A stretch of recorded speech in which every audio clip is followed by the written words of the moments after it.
my pleasure to welcome my friend and SEEA board member, Rosa Cassidy from Lockheed Martin, to the stage.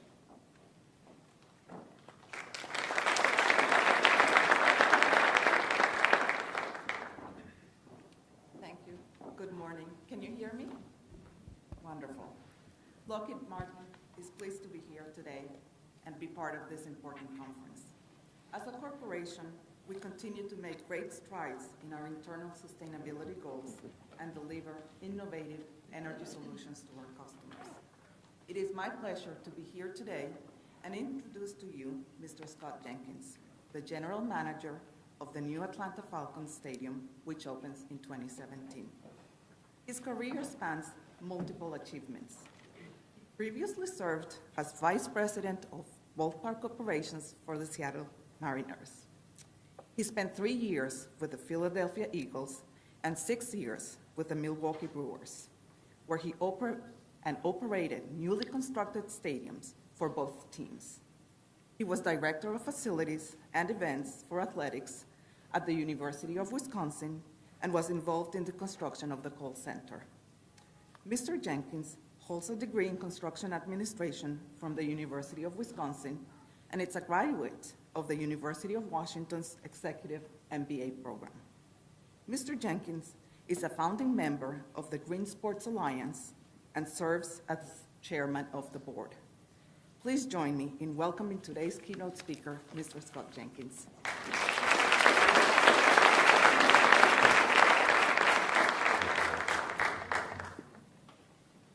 Well, good morning. Thank you for making it in after a fun night out and fighting the traffic I hear that's out there. I'm thrilled to be here today and to be in Atlanta. Been here since February. And when I first learned about this new stadium in Atlanta, probably about a year ago, it piqued my interest. Having opened a couple new stadiums in the past and knowing what's all involved, it wasn't something that was on the top of my list to do again, but I thought if I could ever do it, it would have to be the right situation. And with the vision of Arthur Blank and having an NFL team and launching an MLS team, and with sustainability being one of the hallmark design features of the building, in addition, Arthur's so committed to winning and so committed to the fan that it was the right time to make a big move. We'd been in Seattle for 8 years and loved it there. Our 3 kids weren't all that excited to move, but we've got them settled and they're having fun here. But I'm thrilled to be a part of Atlanta and be a part of this very exciting project. And also thrilled to be talking to a lot of people about sustainability and energy efficiency. I'd encourage you to ask questions anytime you'd like, if you have a burning question, but at the end we'll certainly have time for questions. If you ask sports-related questions, I'm not going to be so good at that. If you ask energy and conservation and sustainability questions, I'll be really good at that, hopefully. But in this group of experts, I should temper that a little bit. So let's start by talking a little bit about sports. And I think sports is what's exciting about sustainability and energy efficiency and talking about it in this context, because today I'm kind of preaching to the choir. And you guys probably battle this every day, knowing that there's so many opportunities out there, but people don't take them and they don't get engaged in them. And it's economic opportunity. It's environmental opportunity to improve the way we function and how we relate to the planet. And sports gives you a really unique opportunity to bring this to people's attention and make it fun and cut through the clutter. So how many people have been to a sporting event in the last year? Okay, just about everybody. Sports is big business. It's about a $450 billion a year industry. And there's some research out there that intuitively you would agree with, I'm sure. A lot of people pay attention to sports. Not a lot of people pay attention to science, right?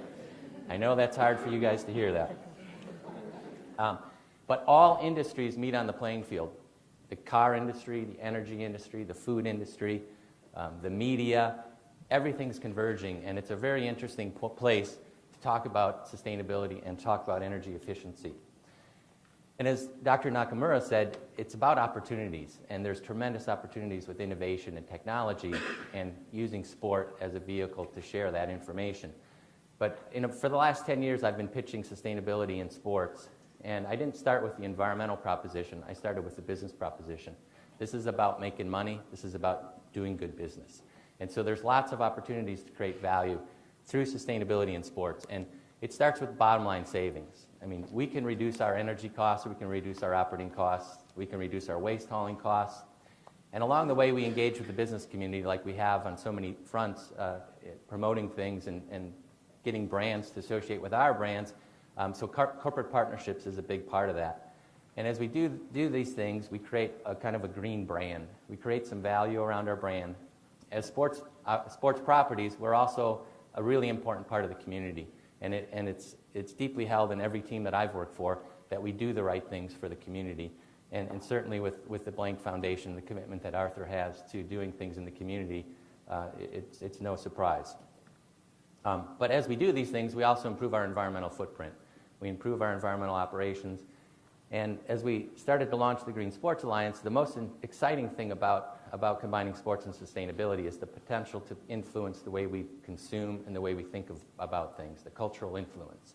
So ultimately, what we're doing has a big lever effect.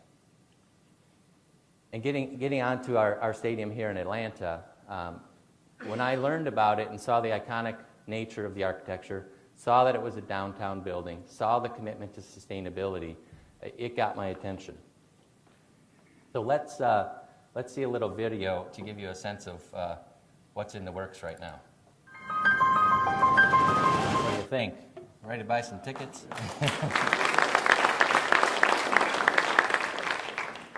And the MLS thing is really exciting too, because it's a whole other demographic separate from the NFL, and it's really gaining momentum, I think, in the United States. So it's going to be fun to see how that plays out.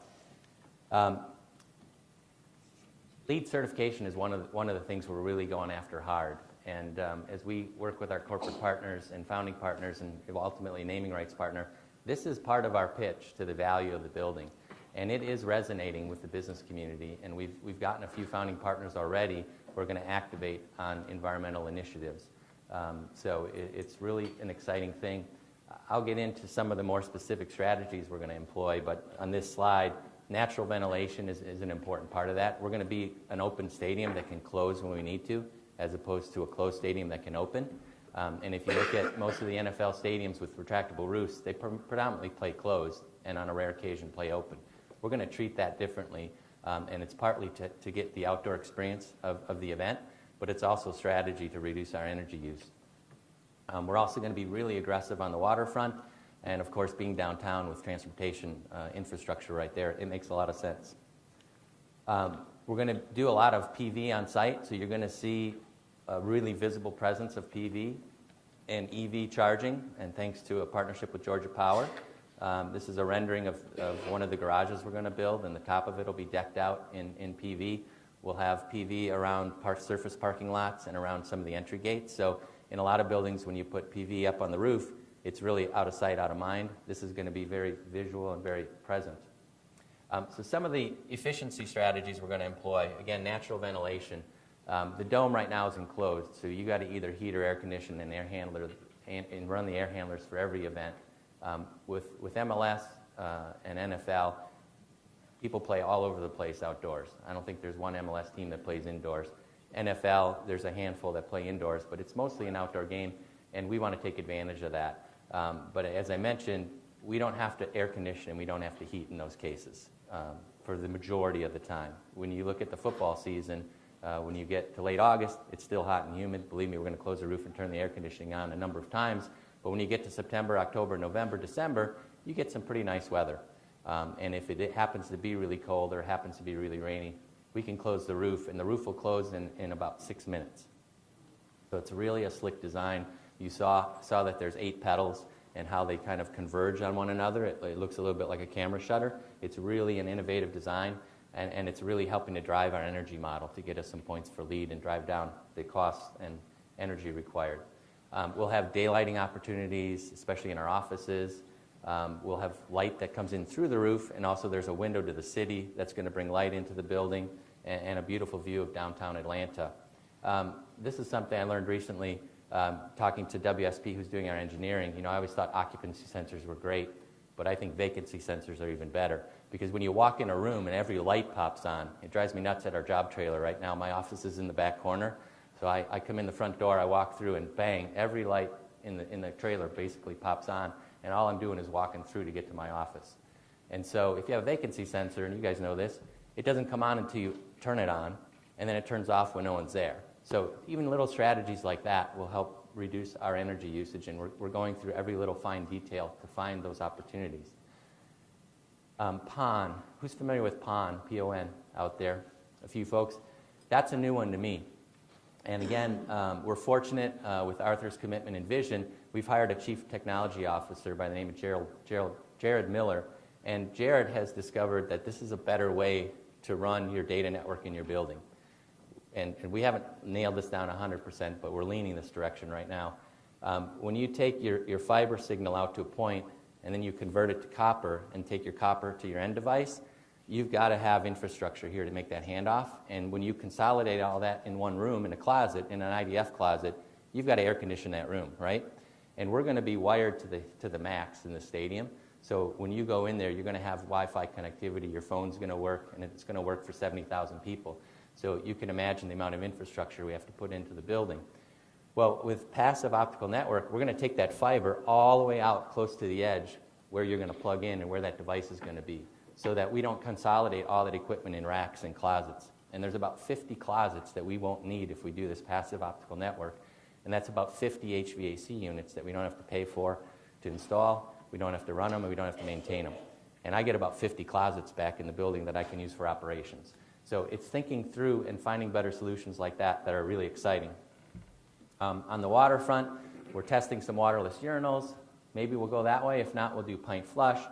And we're going to collect all the rainwater off the roof and the site, hold it in a cistern, and use it for our cooling towers and use it for on-site irrigation. So with LEED certification, we will get every available point for water. And I didn't mention this, but we're going to try to set a new standard for LEED. There's not been a professional sports facility that's attained platinum yet for new construction, and we are going to work really hard to be the first. LED lighting, of course, with Dr. Nakamura and folks in the industry here, you guys know a lot about LEDs. It's been really fun for me over the last several years to get to learn about them. Incredibly energy efficient, incredibly durable, very responsive.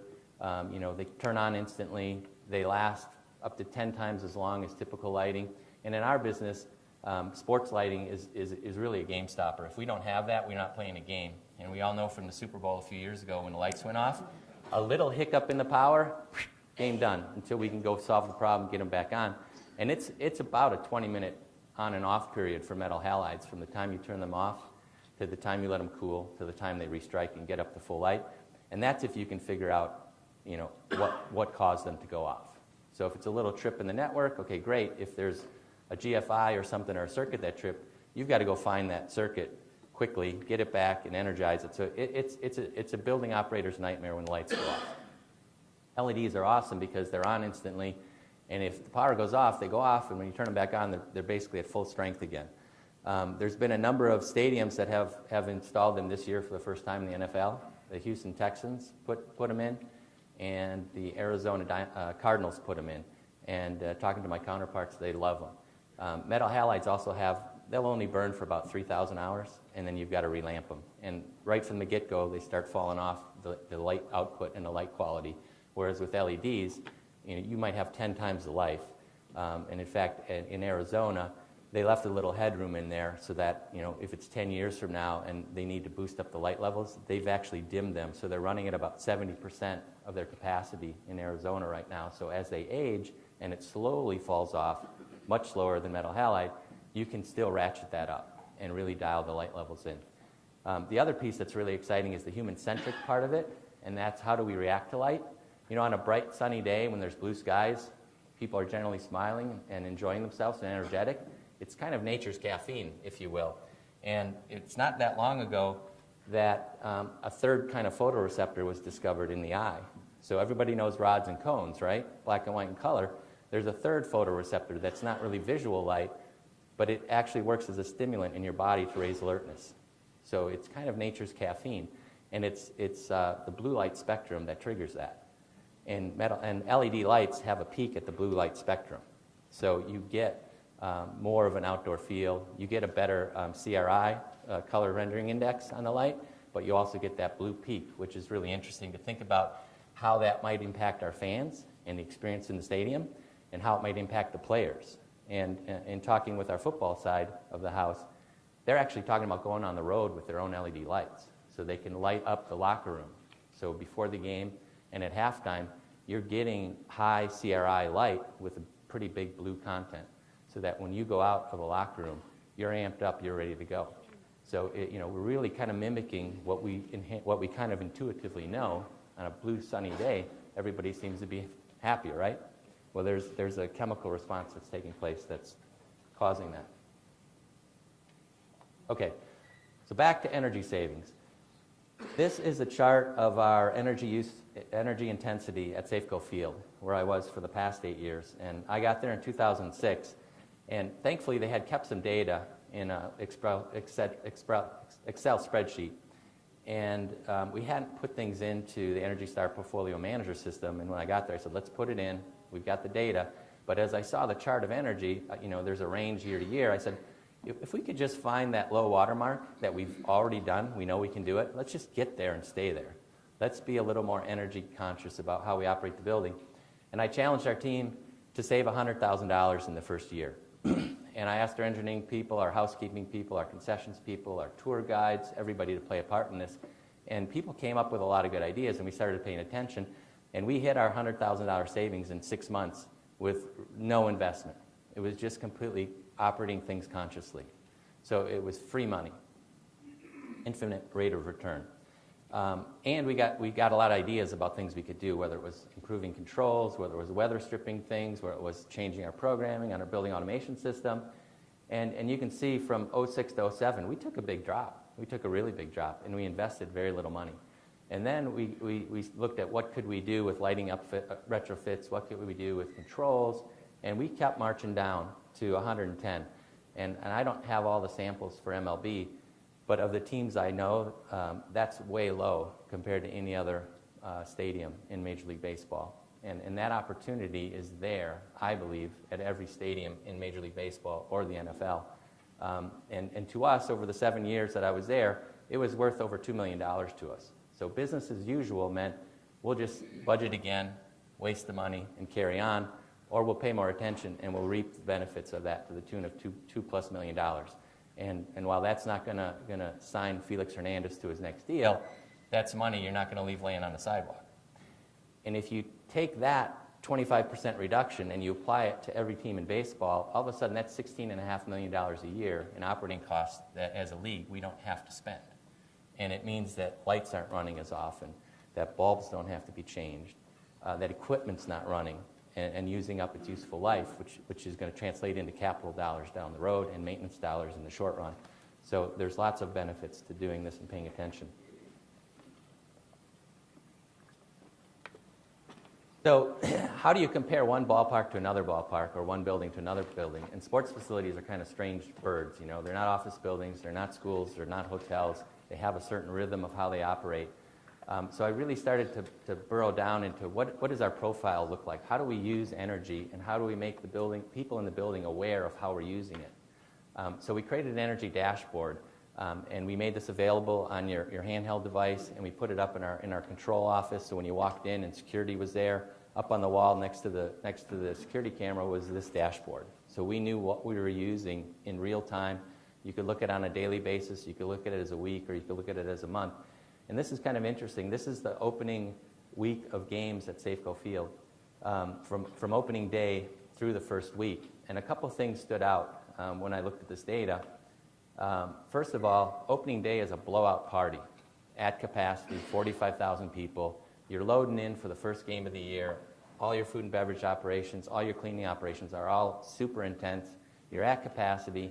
The game's over. You've got to turn the building within 12 hours and get ready for a game the next day. It is all out, max on. The next day, after opening day, midweek, team historically hasn't been very good. We're down to 15,000 people in the ballpark. It's a sleepy second game of the season, and that's true to be said for pretty much the rest of that week. Well, notice the energy profile almost looks identical. How can that be? People in our industry were saying, well, the reason you guys are efficient is because you're not drawing a lot of attendance. Well, I say take a look at this. 45,000 people, sellout opening day, 15,000 people, sleepy game. Why does that profile look the same? Because when we're on and open for a game, everything's on. There's people occupying every part of the building. Escalators are running, sports lights are on, almost all the concessions are running. So it really wasn't contingent upon or dependent upon turnstile. It was really, we were in a game mode. We were on. And the other thing that really struck me is the last game on the chart. You can see this kind of change all of a sudden. The profile was going like you expected it, and then all of a sudden it kind of leveled out, and then it shot up. Well, that happened to be a Sunday day game at 1 o'clock. They don't do batting practice, and it happened to be a sunny day with the roof open. We didn't turn the sports lights on until you see that big jump. So it also tells you sports lights are a huge part of our demand for energy. And almost everybody in MLB through this year has used metal halide. When we switch to LED, we're going to cut that sports lighting component in half. So there's going to be a dramatic savings there. And then as we started thinking about this, how do we really start to manage that data? It's one thing to know how your building operates. It's another to start to learn how other buildings operate. So this is just a snapshot of a week during the season, and there's 3 ballparks. They're all major league ballparks, and I couldn't tell you what the attendance is, but as far as energy goes, it really is independent of turnstile. Water, that's another story. But you can start to see here that the blue ballpark uses a lot of electricity. The red ballpark uses less, uses the least, and then the other kind of brown color is pretty close to the red. Well, if you're in my industry and you start to realize that and you see how you use energy, and if you're the blue ballpark, boy, I sure would want to talk to the guys that run the red ballpark and figure out what they're doing differently, right? Because that difference between red and blue at the peak could be worth $1 million a year if you could figure that out, especially if you happen to be in New York or someplace where energy is expensive. And then the other thing interesting about this is, 81 times a year when you have a home game, it's all on. There's really nothing you can do, except if you have a better building with better equipment, everything's on. When you're not in game mode, you want to get down to that low point as quickly as you can. I call that energy limbo. How low can we go? That's another place to compete against your 30 teams. What's my base load? How low can I go? And I realize energy differs and whatnot. So, but if you're a southern building and you air condition, then compare yourself to southern buildings that air condition a lot. If you're a northern building that has to heat in April and May, then compare yourself to those folks and compare natural gas, compare electricity, compare water, add chilled water in there if you have that. But we've got to get smarter about awareness and comparing and benchmarking so that we can start to learn from one another and drive those numbers down. And I will say, too, once you start measuring to this level and you share it with people that are involved in operations, as soon as you start measuring things, what happens? People start to do better. And then, as they do better, you have an opportunity to engage with your employees, create this culture of conservation, and typically, people get happier. They get more satisfied with their job. They get more engaged. And that's what we found in Seattle, whether it was around our zero waste initiative or whether it was around our energy and water conservation efforts. It was an opportunity to celebrate success and engage our employees. So that takes us to our waste story at Safeco Field. We attack the waste side of our business very heavily, too, along with the energy. And it really is a zero waste mindset. It's not just zero waste landfill, but it's zero waste energy, zero waste water. Let's not waste valuable resources. And so, much like the energy, but even more dramatic, we had a 12% diversion rate of waste in 2005. I got there mid-season in 2006. We made a little improvement. The big jump came in 2010 when we went to the front of the house with all of our food service items. We switched to compostable serviceware. So then what the fan was getting from the concession stands was no longer landfill waste. It was now waste that could be composted. So we picked up the food waste, we picked up the containers, which could be composted, and all of a sudden, boom, we hit 70%. And over several years, sharpening the saw, we got to a 90% diversion rate, which if you would have asked me in 08 or 09, where do I think we could top out in our industry, I would have said 50%. I didn't think 70, 80, 90. I would have said, you're nuts. I don't know how we're going to do it.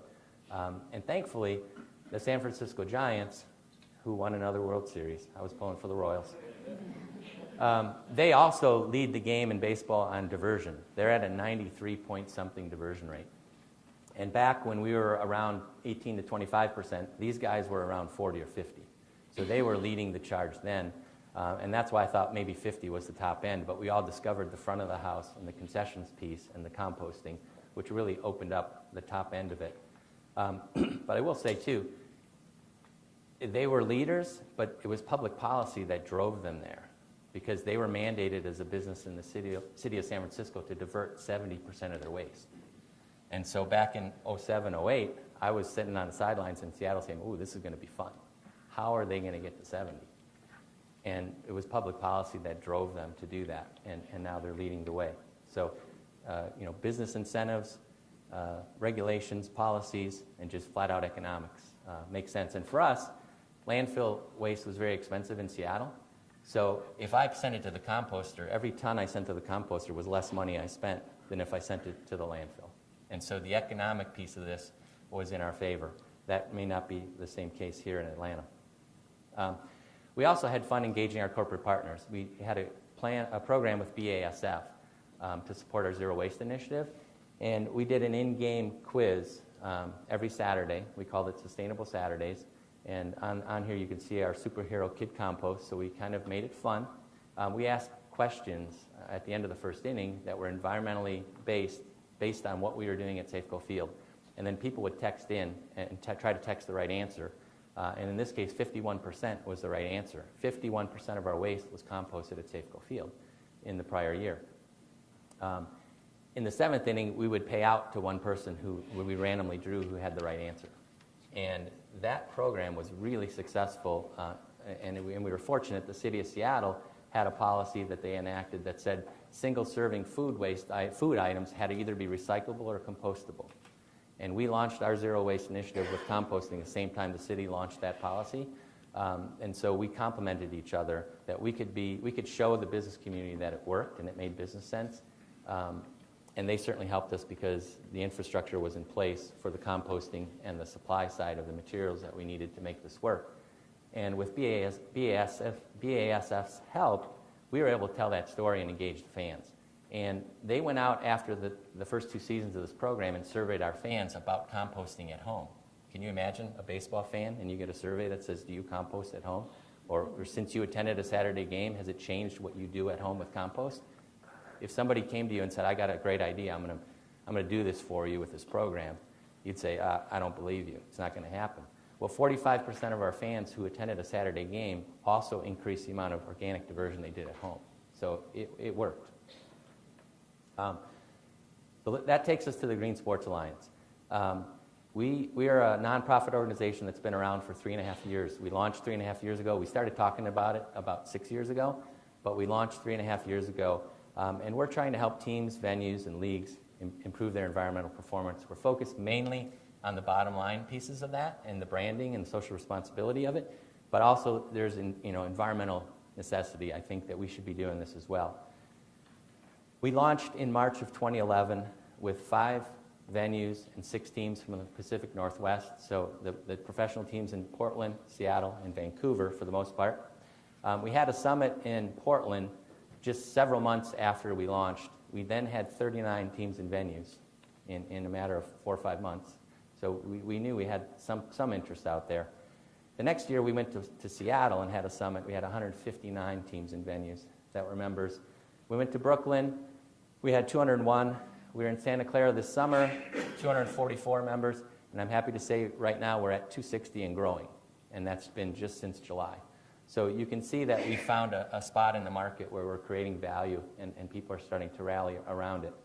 And so when you look at a sampling of teams and venues, it's across almost all sports. And the collegiate area is growing really fast, and there's a big audience out there in the colleges, but we have really a strong presence in all the major leagues, baseball, NFL, NBA, NHL, and we're starting to get into the MLS as well. So it's been very exciting. And we're also starting to reach out internationally. We've been primarily North America focused right now, but we've had people in Australia and New Zealand and Europe and other places wanting us to extend the kinds of things we're doing with our organization, and we're starting to get the ball rolling there. So with that, let's see a little video about what our summit was about, a highlight video in Santa Clara in July. It's hard. All right, well, hopefully that gives you a flavor of what we're about at the Green Sports Alliance. and if anybody's interested, we'd love to see folks join us in Chicago next end of June. So kind of wrapping things up and getting back to this and reinforcing the business proposition for this, we really are out to create value through sustainability in sport, and I think it's a really exciting intersection between environmental issues, business issues, cultural issues, and there's lots of value to create from reducing operating costs, partnering with the business community, increasing and strengthening our brand values in our communities, doing what sports teams want to do, and that's being good corporate citizens, reducing our environmental impacts, and ultimately the big lever is, can we influence culture, can we influence change, and can we drive business doing it that way? So do you think we're starting to pay attention? Has there been a change out there? I don't know. Sometimes I think there has been. Sometimes I wonder. You know, the climate march in New York, if 400,000 people marched the streets in New York, that's a pretty big statement. But is it starting to reach down into people's homes and into their consciousness? And we commissioned a survey through Turnkey Sports this past spring. We shared these results at the summit in Santa Clara, and we asked a number of questions around environmental topics to fans. And just about everybody in the room raised their hand and said they attended a sporting event in the last year. In order to be classified as a sports fan, you had to go to 2 sporting events in a year. So that was the start of the survey. If you said yes, you've been to 2 sporting events, we said you're a sports fan of some level, let's ask you these questions. And the results surprised me, and I think they're somewhat encouraging. Are fans concerned about the environment? Our survey results said 81% they're concerned about the environment. Do they think changing personal habits can make a difference? Yeah, 79% said that it would make a difference. Are fans worried how younger fans will be affected? 73% said yes. And this one's kind of a little narrow topic, but it's kind of interesting to me. Do fans notice when people don't recycle? Gosh, if I had looked at the survey tool ahead of time, I might have said take that one out. But it's kind of interesting. 62% notice it. So it's in their consciousness. And we're here at an event that's striving for zero waste. So when you go out and you have a plastic bottle or you have a coffee cup that's compostable, find the right container. It'll make a difference. So with that, I'll stop there and entertain questions.